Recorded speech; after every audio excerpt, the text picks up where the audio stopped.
పునర్జన్మ అనేది ఖచ్చితంగా ఉందండి. ఈ జన్మలోనే మనం ఎన్నో శరీరాలు మారుస్తూ ఉన్నాం. ఇప్పుడు ఒకానొకనప్పుడు మీరు, నేను, ఇక్కడున్న వాళ్ళందరూ కూడా ఒక తల్లి ఒడిలో ఉన్నాం. ఆ శరీరం ఎక్కడా? అది వెళ్ళిపోయింది. తర్వాత ఒక చిన్న స్టూడెంట్ శరీరం మనకు వచ్చింది. అది ఎక్కడ? అది కూడా పోయింది. యవన దశలో మనకు శరీరాలు వచ్చాయి. కొంతకాలం తర్వాత అవి కూడా పోతాయి. తర్వాత వృద్ధాప్యమైన శరీరం వస్తుంది. అంటే ఒకే లైఫ్లో మనం ఎన్నో శరీరాలు మారుస్తున్నామే. ఒకసారి ఈ శరీరం ఇంకా అవసరం లేక, అంటే ఉపయోగపడకపోతే ఆత్మ ఏం చేస్తుందంటే ఈ శరీరాన్ని వదిలిపెట్టి మళ్ళీ కొత్త శరీరాన్ని స్వీకరిస్తుంది. సో కృష్ణుడు నెక్స్ట్ శరీరం ఎట్లా వస్తుందని చెప్తాడు భగవద్గీతలో. ఆయన ఏమంటాడంటే యం వాపి స్మరన్ భావం త్యజతి అంతే కలేవరం అంటాడు. త్యజతి అంటే విడుస్తున్న సమయం, కలేవరం అంటే ఈ కలేవరం, ఈ శరీరాన్ని విడుస్తున్న సమయంలో యం వాపి స్మరన్, ఏదైతే నువ్వు స్మరించుకుంటున్నావో దాని ఆధారంగా నీ నెక్స్ట్ జీవితం ఉంటుంది అంటున్నాడు శ్రీకృష్ణుడు. Oh my God. ఏ మనిషి ఏం ఆలోచిస్తాడో ఆ టైంలో. కరెక్ట్. అంటే అది ఫైనల్ ఎగ్జామ్ అన్నమాట. My God. So there is a final examination. ఆ లాస్ట్ మూమెంట్లో మన మనసులో ఏం నడుస్తోంది బండి, అది దాని ప్రకారం నెక్స్ట్ జన్మ మనకి ఫిక్స్ అయిపోతుంది. సో అందుకు ఆచార్యులు వారు ఏమంటారు అంటే, మరి అది ఫైనల్ ఎగ్జామ్ కనుక జీవితం అంతా కూడా మనం కాస్త ప్రాక్టీస్ చేయాలి. కరెక్ట్. ఎవరి గురించి ఆలోచించాలి?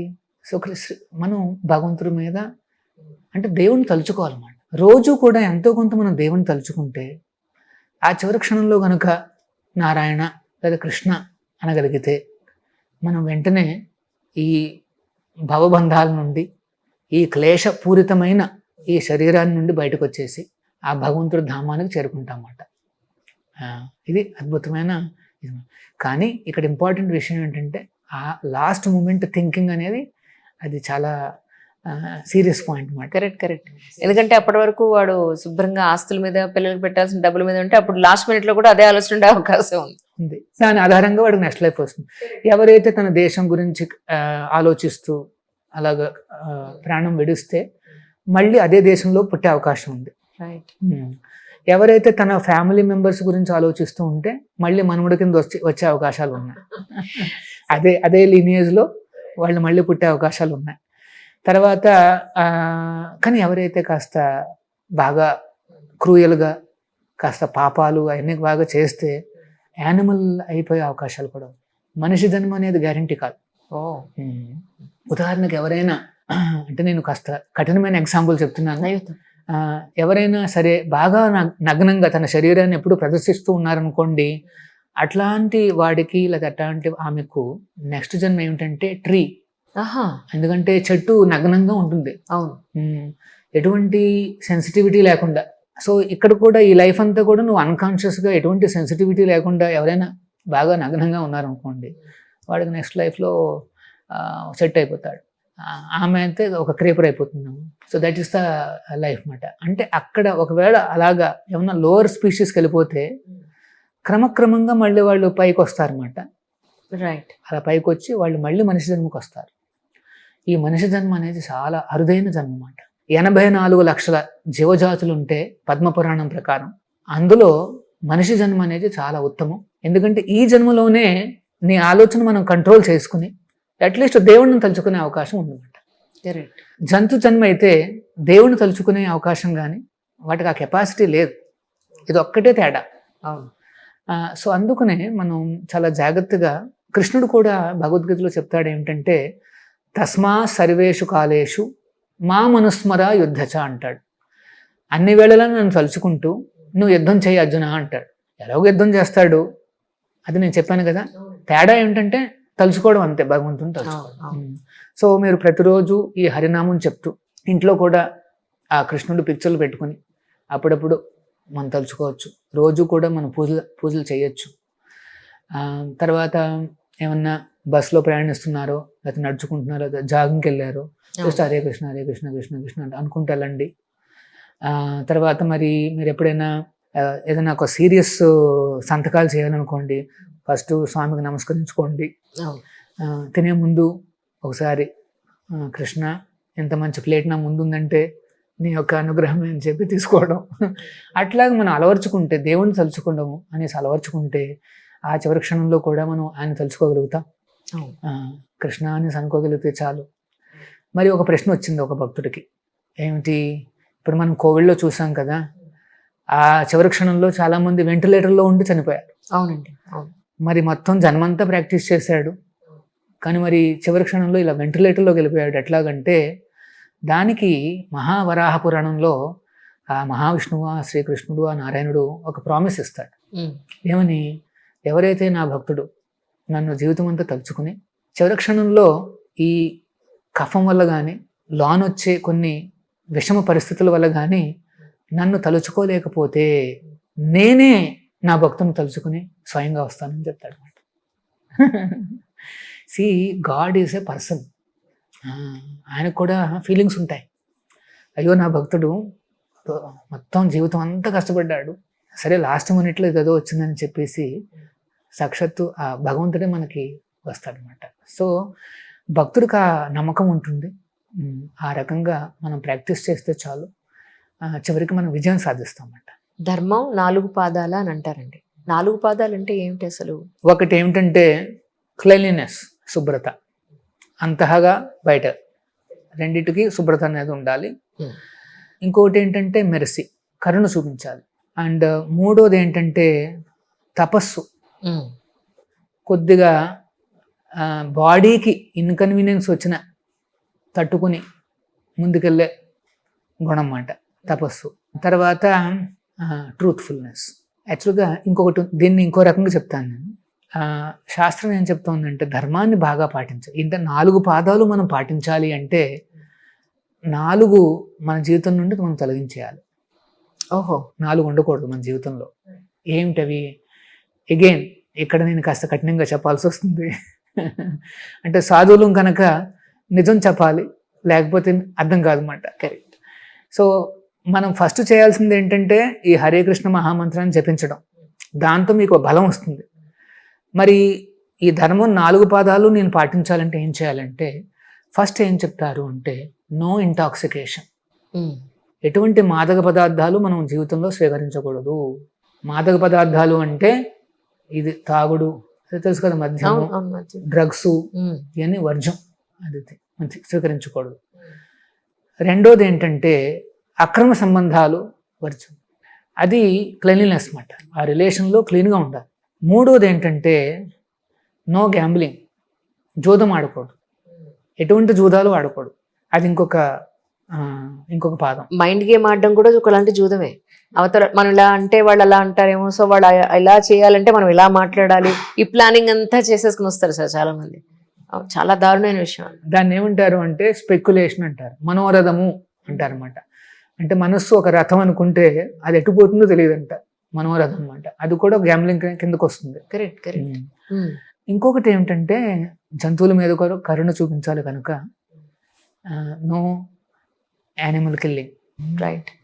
ఈ 4 కానీ ఎవరైనా పాటిస్తే, ఈ 4టిని ఏమంటారు అంటే 4 పిల్లర్స్ ఆఫ్ సిన్. అన్ని పాపాలుకి 4 పునాదులు ఉంటాయి. ఈ 4 ఆ పునాదులు అన్నమాట.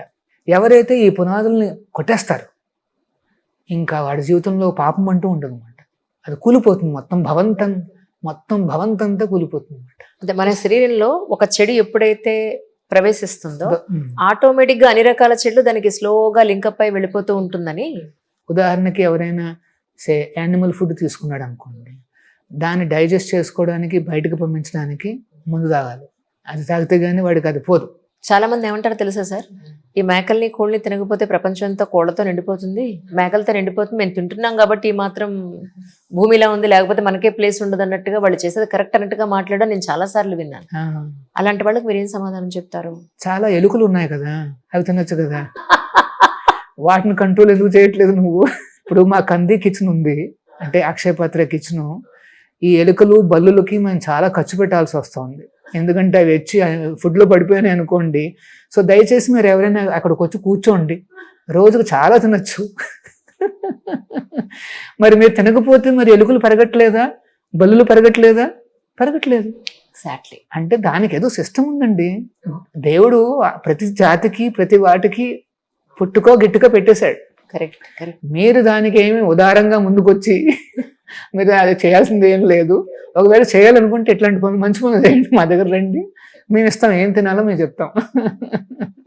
అమేజింగ్. కానీ హరినామ స్మరణ చేస్తే నిజంగా అన్ని పాపాలు తొలగిపోతాయా? చేసే పనులన్నీ చేసేసి లాస్ట్ లో హరినామ స్మరణ చేసి సరిపోతుందంటారా? హరినామ స్మరణ చేస్తే ఖచ్చితంగా పాపక్షయం జరుగుతుంది. కానీ ఇది పాపక్షయం జరుగుతుంది కదా అని చెప్పి నేను మళ్ళీ చేయాలనుకున్నాను అంటే పాపాలు చేస్తే పర్లేదు అని ఎవరైనా అనుకున్నారు అనుకోండి, దీన్ని ఏమంటారంటే హస్తి స్నానం అంటారు అనమాట. హస్తి స్నానము ఏంటి? హస్తి అంటే ఎలిఫెంట్ అన్నమాట, ఏనుగు. రైట్. ఏనుగు స్నానం చూస్తే భలే విచిత్రంగా ఉంటుంది. అది అంటే బాగా మడ్డు ఉంటుంది, అది ఏం చేస్తుంది, ఒక కొలంలోకి వెళ్తుంది అనమాట, సరస్సులోకి కానీ అక్కడికి వెళ్తుంది, బాగా క్లీన్ చేసుకుంటుంది. తీసుకుని బయటకు రాగానే, ఒడ్డుకు రాగానే మళ్ళీ ఇసుక తీసుకుని మళ్ళీ అంతా వేసేసుకుంటుంది. ఇప్పుడు స్నానం దీన్ని హస్తిస్తాను అంట. సో నాకు చాలా పాపాలు ఉన్నాయి, నేను వెళ్ళి స్నానం చేస్తాను, లేకపోతే ఇది హరినామం చేస్తాననేసి బాగా శుభ్రం చేసుకుంటాడు. మళ్ళీ వెనక్కి వచ్చేసి మళ్ళీ అదే చేశాడు అనుకోండి, ఇంకేమిటి క్లీన్ అయింది? ఏమీ లేదు. చాలా చాలా మతాల్లో కానీ చాలా చోట్ల మేము చూస్తుంటాం అన్నమాట. ఒక వారానికి ఒకసారి వెళ్ళి నేను కాస్త సారీ చెప్పేస్తే దేవుడికి అంత సెట్ అయిపోతుంది అనేసి, అది కాదు. హరినామంలో ఏం చెప్పబడిందంటే, ఎవరైతే హరినామాన్ని తన పాపాలకు వాడుకుంటాడో అది కూడా ఒక పెద్ద పాపం, అది వాడుకోకూడదు అనమాట. సో కానీ మరి అయితే మరి ఏంటి నాకంటే ఒకటి ఏంటంటే, స్వామి ఇప్పటి వరకు తెలుసో తెలియకో నేను తప్పులు చేశాను, ఈ రోజు నుండి నీ నామాన్ని స్వీకరిస్తున్నాను, నీ శరణాగతిని నేను తీసుకుంటున్నాను, నేను ఇంకా మళ్ళీ చేయకూడదు అనేసి నేను సంకల్పం తీసుకుంటున్నాను, నాకు ఆ బలాన్ని ప్రసాదించండి, నాకు ఆ బలాన్ని ప్రసాదించండి నాకు అని చెప్పి ఎవరైతే జన్యునుగా వాటి నుండి దూరం కావాలని కోరుకుంటూ జపం చేస్తాడో ఖచ్చితంగా చాలా ఆస్పిషియస్నెస్ వస్తుందన్నమాట వాడి జీవితంలోకి, చాలా శుభకరమైన పరిణామాలు వస్తాయన్నమాట. తర్వాత వీటిని అన్నిటిని వాడు అనాయాసంగా వదిలేస్తాడు, జస్ట్ ఆ సంకల్పం అంతే. నేను మళ్ళీ ఆ చెడ్డ పనుల వైపుకి నేను పోదలుచుకోలేదు అన్న సంకల్పం తీసుకుంటే చాలు, వాడికి ఆ శక్తి లభిస్తుంది, వాడు ఆటోమేటిక్గా వదిలేస్తాడు. Correct correct. కానీ మహామంత్రంలో కొన్నిసార్లు ఇన్ని నెంబర్స్ హరి అని, ఇన్నిసార్లు కృష్ణ అని, కొన్నిసార్లు ఈ మంత్రం మొత్తం చూసినట్టయితే ఇన్నిసార్లు ఎందుకు వస్తుంది, అసలు ఇవన్నీ కలిపి ఎందుకు ఇలా ఈ మహామంత్రం అయింది, దాని గురించి మీరు ఏం చెప్తారు? సో ఇక్కడ హరే కృష్ణ అంటే అర్థం ఏమిటంటే రాధాకృష్ణ, అండ్ హరే రామ అంటే దాని అర్థం సీతారామ. సో మేము పిలుస్తున్నాం అన్నమాట, ఇద్దరు భగవంతుడు రెండు రూపాలు, కృష్ణుణ్ణి రామచంద్రుణ్ణి, వారి ఆశ్రయం కోరుతూ వారి సేవ కోరుతూ వాడిని పిలుస్తున్నాం అన్నమాట. So this is a prayer అన్నమాట. ఇది ప్రేయరు, ఇది meditation, this is sacrifice, this is తపస్, అన్నీ కలిపిన ఆ మహామంత్రమే ఈ హరే కృష్ణ మహామంత్రం. సరే దీన్ని ఇచ్చింది ఎవరు అంటే, ఇది మానవ నిర్మితం కాదు, ఇది ఉపనిషత్తుల్లో వేదాల్లో ఉన్న మంత్రం అన్నమాట. కలిసంతరణ ఉపనిషత్తు అంటే అథర్వ వేదం నుండి వస్తుంది, ఇది అందులో ఉన్న మంత్రం అన్నమాట. కాకపోతే కలియుగంలో ఇది ఇంపార్టెంట్ అని చెప్పింది ఆచార్యులు అన్నమాట. రైట్. అంటే ఎందుకంటే వేదాలు అనేవి అన్ని యుగాలకు వర్తిస్తాయి, కానీ ఈ యుగంలో నేనేం చేయాలనేసి వాళ్ళు స్పెషల్గా మనకు వచ్చి చెప్తారు అన్నమాట. రైట్. ఎవరైనా ఏదైనా సమస్యల్లో ఉన్నప్పుడు ఏ అధ్యయనం చదివితే వాళ్ళకి సమాధానం దొరుకుతుందంటారు? భగవద్గీతలో ఏ శ్లోకం చదివినా చాలు. ఇది కాస్త విచిత్రంగా అనిపించవచ్చు, కానీ మిస్టికల్ ప్రాసెస్ మాట ఇది. ఫర్ ఎగ్జాంపుల్ మాకేమైనా చెప్పగలుగుతారా? మనం అంటే ఏదేదో లాజికల్గా మనం అర్థం చేసుకున్నది కదా, నేను చెప్తాను ఎట్లా అవుతుంది అనేసి. ఉదాహరణకి మనకి ఏదో బాగా కష్టాలుగా ఉన్నాయి, జస్ట్ మీరు భగవద్గీత యథాతథం అని చెప్పాను కదా, జస్ట్ పుస్తకం ఓపెన్ చేసి ఆ పారాగ్రాఫ్ ఏముంటుందని చదవండి చాలు, మీకు ఏదో రిలీఫ్ వచ్చేస్తుంది వెంటనే. ఎందుకంటే ఆ భగవద్గీతలో ఉండే ఆ టెక్స్ట్ మన రీజనింగ్కి మన లాజిక్కి కూడా అతీతం. ఆ శబ్దం లోనికి వెళ్తే చాలు ఆ ప్రశాంతత వచ్చేస్తుంది. అంటే ఇప్పుడు చిన్నపిల్ల ఏడుస్తోంది అనుకోండి, బాగా ఏడుస్తోంది, ఏమి ఇచ్చినా అది ఏడుస్తూనే ఉంది. తల్లి ఒళ్ళో పెట్టేశారనుకోండి, ఆటోమేటిక్గా ఇంకా నీకు లాజిక్ అవసరం లేదు, రీజనింగ్ ఏం అవసరం, ఇదంతే. అద్భుతం అద్భుతం. భగవద్గీత మన తండ్రి, జస్ట్ వెళ్తే చాలు, will become peaceful. So many problems in single solution అన్నమాట. కానీ యోగాల్లో కర్మయోగం, జ్ఞానయోగం, భక్తి యోగం, ఇలా యోగాల్లో చాలా ఉన్నాయి కదా, ఏ యోగాన్ని మీరు బెటర్ మార్గం అని చెప్తారు? యోగం అంటే ఒకటే, దేవుణ్ణి చేరుకునే మార్గం, ఆ శ్రీకృష్ణుణ్ణి ఆ నారాయణను చేరుకునే మార్గం అన్నమాట. కొంతమంది కృష్ణుణ్ణి కర్మ ద్వారా చేరుకోవాలనుకుంటారు, వాళ్ళని కర్మయోగులు అంటారు. కర్మ అంటే ఏమిటి? నేను సాఫ్ట్వేర్ ఇంజనీర్ని, లేకపోతే నేను లాయర్ని, నేను డాక్టర్ని, నేను అకౌంటెంట్ని, లేకపోతే నేను కెమెరామ్యాన్ని, లేకపోతే వాటెవర్ మనం చేసే కర్మ. ఆ కర్మ ద్వారానే నేను దేవుణ్ణి చేరుకోవాలని కోరిక. అద్భుతం. అదే బాగుంది, అది కర్మయోగి అంటారు. అది తక్కువనేం కాదు. అల్టిమేట్గా వాడు కృష్ణుని చేరుకున్నాడు అనుకోండి, కర్మయోగం కావచ్చు. తర్వాత జ్ఞానయోగి అంటే వాడికి ఇలాగా అనాలిసిస్, అంటే జ్ఞానం సంపాదించాలి, బాగా పుస్తకాలు చదవాలి, వేదాలు చదవాలి, అది చదవాలి, అది చదవాలి. కొంతమందికి స్టూడియస్ మాట, అంటే వాళ్ళు బాగా చదువుకుంటారు. వాళ్ళ చదువు ద్వారా, వాళ్ళ జ్ఞానం ద్వారా వాళ్ళు ఆ భగవంతుని చేరుకోగలిగితే దాన్ని జ్ఞానయోగం అంటారు. కొంతమంది ఏం చేస్తారంటే ఈ ఆసనాలు, ప్రాణాయామాలు, కొద్దిగా సిస్టమేటిక్, అదే అష్టాంగం అంటారు, దాన్ని అష్టాంగ యోగం అంటారు. అది కూడా మంచిది. ఎట్లా భగవద్గీతలో కృష్ణుడు అష్టాంగ యోగం చెప్తాడు. ఏమంటాడు అంటే, నీ మనస్సును ఈ ప్రాణాయామాల ద్వారా, యమ నియమ ఆసన, దాని ప్రాణాయామ ధారణ, అట్లా చాలా ఉన్నాయి.